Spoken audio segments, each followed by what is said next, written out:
My passion in life was strange. I enjoyed pure silence in a dark room.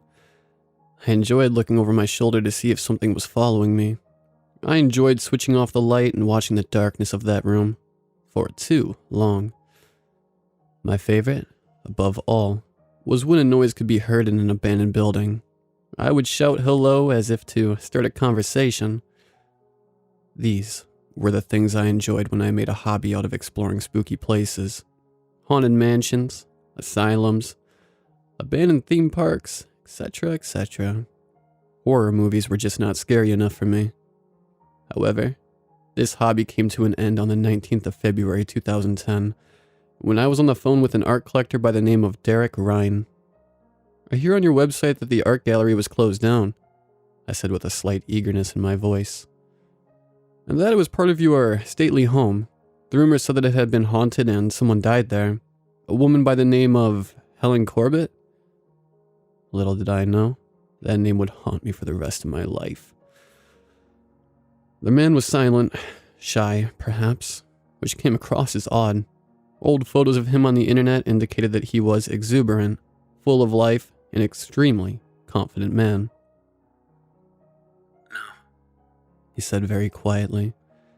I tried to press him further, but he carried on. Helen Corbett isn't dead. That's the lie they tell you. Don't call me again. He hung up. Mr. Ryan's warnings encouraged me to drive up to the estate where I hoped to investigate further. By the time I arrived, it was late into the evening. The front gates were locked with heavy chains. A large wooden sign was posted there reading, "No trespassers." Of course, any reasonable person at this point would return to where they came from, for fear of being fined at least, for fear of something else at most. In my case, this encouraged me to explore the outer edges of the estate, until I found a gap in the wall, covered in vines and nettled plants. It was uncomfortable and I was scratching at my skin all the way up to the home. To my surprise, the front door was unlocked. I opened it slightly, making a heavy creaking sound that echoed throughout the entire hall. It didn't seem as if anyone lived there anymore. I explored for some great deal of time and admired the oldness of the house, appreciating the candlelit chandeliers and the dusty red carpets in the hallways. I looked around the art museum, reading the placards. Mr. Ryan had oil paintings bought and sold by the British Art Museum, clay work from South America dating back to the Aztec period, needlework from Vietnam, and modern art sculptures bought and sold in Paris. There was also family heirlooms dotted about, which suggested Derek Ryan was not a man of humble beginnings. There was another section of the art gallery that was barred shut. I pushed my body against the door, but it did not budge. As I walked away, however, I heard the sound of a door slowly creaking. I turned around and the door was open. I entered the room to find a portrait hanging upside down. The portrait was of a thinly man, wearing a fashionably dressed top hat and 3-buttoned suit. His eyes were small and pearl-like, and they had seemed to mold into his pale, wax-like skin. The painting was upside down, yet the face of this thin, alien-like man was certainly not. It was as if the painting was staring intently at me and I got goosebumps down my spine. It made me feel excited. Perhaps the thing was alive. "Can you hear me?" I asked the painting, hoping it would come to life. "You don't want to come out? Maybe you're a coward." Pure silence. No reply.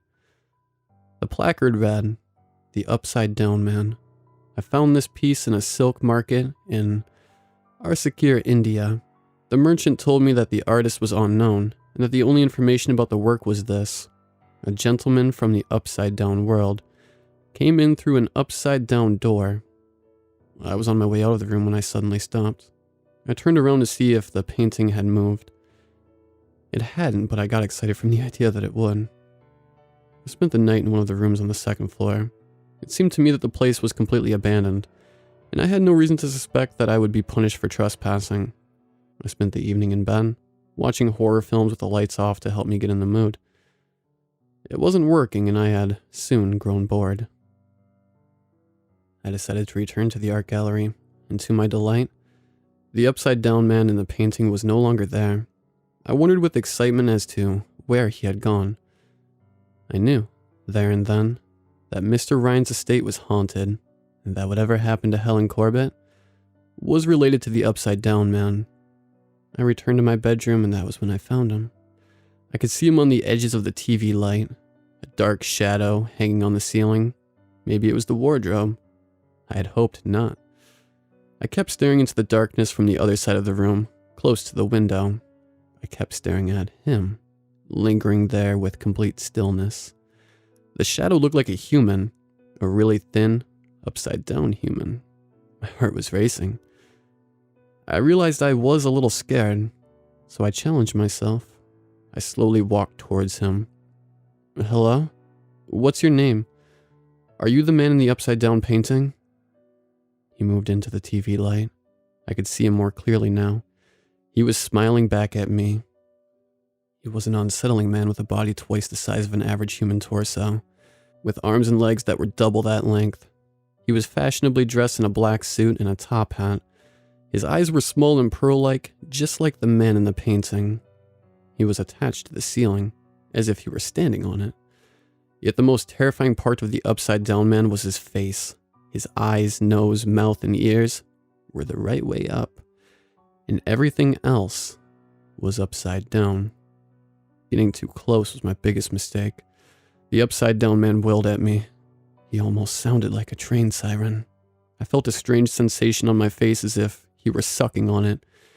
It wasn't death, but it was an unnatural feeling. I decided to tease him a little, so I ran out of the room, hoping he would chase me. I found my way into the main hall where I thought about leaving as my face started to feel strange. I should have left, but I didn't. It was the first ghost I ever saw. For the first time, I felt scared. For the first time, I felt alive. Besides, the ceiling of the main hall was extremely high. I would stand a chance against him here. If you were to walk up the large staircase, you would find yourself at a crossroads on the second-floor corridor. The left-hand side led to my bedroom. That was where I spotted the upside man, dancing around the corridor's ceiling and into the main hall. His movements were dangly, inhuman, disoriented like a baby walking for the first time, but he was fast, unnaturally fast. By the time I realized he was entering the hall, he was already above me, beside the front doors. His head seemed stable in comparison to his wobbly legs and arms. He started to stretch. More so his neck than anything else. His neck did not cease to stop and continued to stretch and glide down before me until his face was right next to my own. The sensation in my face started to burn as he wailed at me again. I knew I had to leave this time. The pain in my face was getting worse. Much worse. I ran out of the hall and into the courtyard, and as I ran down the grassy field towards the hole in the fence, I saw a man walking up to the house, off in the distance. It was hard to make him out as he was so far away, and it seemed as if he might have been wearing a mask of some sorts. I didn't stop to check. I got straight into my car and started to breathe heavily. I shakily put the keys into the ignition when my phone buzzed loudly. I jumped at the sound of it. I was half reluctant to answer, yet I did anyway. "Hello?" I stammered. "I saw you." The familiar voice said, "Who is this? Mr. Ryan? Please, I didn't mean to..." "It's too late now." Mr. Ryan interrupted. "He knows you're here. He knows where you will go. I'm pretty sure he got you." "Why are you calling me?" I asked. "I feel sorry for you." Mr. Ryan said. "Write this number down and ask for Helen Corbett. I can't guarantee that they will let you see her, but if he did get you, then it will help make sense of things. The worst part for me was not understanding anything, but you will get what you wanted. You will know what happened to Helen Corbett, regardless of whether you see her or not." I wrote the number down quickly as he said the numbers, not really sure why exactly. "She's not crazy, you know." Mr. Ryan carried on, as if I was going to think a certain way. "They just want to hide her away.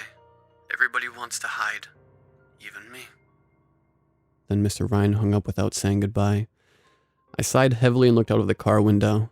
I could see the upside-down man hanging on a lamppost, smiling back at me. The next day I called the number. It was Riverview Hospital, the mental health asylum. When I called them, the receptionist seemed polite and friendly in a tone that suggested she was ready to care for your needs. But when I asked for Helen Corbett, she hung up on me. I tried again and again and again. She told me to stop calling the number. She said she would call the police if I did it again. So I went home. By that time, my face was no longer burning, but it felt as if the nerve endings were damaged. That night, I went into my bathroom, splashing cold water onto my face, trying my best to stop it from feeling numb. I turned on my shower as I was drenched in sweat from the night before.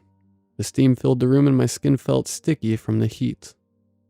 Then I caught sight of my face in the mirror. I quickly turned off the shower, wiped the condensation off the mirror and looked closer. My face looked a little different, a little saggy. There was something there on my cheek. I touched it. It felt loose. I could move my skin around. I could move too much of it. My heart started to race in a panic as I kept fiddling with my skin like picking at a tooth that was slowly coming loose. Before I knew it, my whole face was a loose, slimy liquid that I could mesh around with like wet clay. I screamed as I found my eyes drooping beside my nose. I grabbed onto my face in an attempt to pull it back into place, but it stuck to my hands. As I pulled my hands away, strings of skin stretched out of my face like wet, sticky dough. I had spent a great deal of time in the bathroom, sobbing in the pool of skin that was once my face. Thud, thud. This sound was coming from the ceiling. The upside-down man had returned, and he played around with the pool of melted skin on the bathroom floor. Eventually the mess was cleared up and the upside-down man left, giggling at what he had attempted to fix. As I stood up to look at my reflection in the mirror, I saw that my face was upside down. My eyes were close to my chin and my mouth was on my forehead. I tried to cry, but my voice was lost as if it could no longer find my mouth. It dawned on me, there and then, what exactly happened to Helen Corbett and why the hospital was so eager to hide her away. It was the last time I went searching for ghosts. There's a reason why you don't stare too intently into the darkness. There's a reason why you don't walk down the corridor of an abandoned hospital all by yourself. There's a reason why you don't walk in the forest at night. Your brain computes these places as dark and dangerous, and it is right to do so. I learned this the hard way. Not everyone understands this, however. Sometimes I receive calls from unknown numbers. Ghost hunters ask me what exactly happened at Mr. Ryan's estate so many years ago. I try to reply, but it's hard to move my mouth.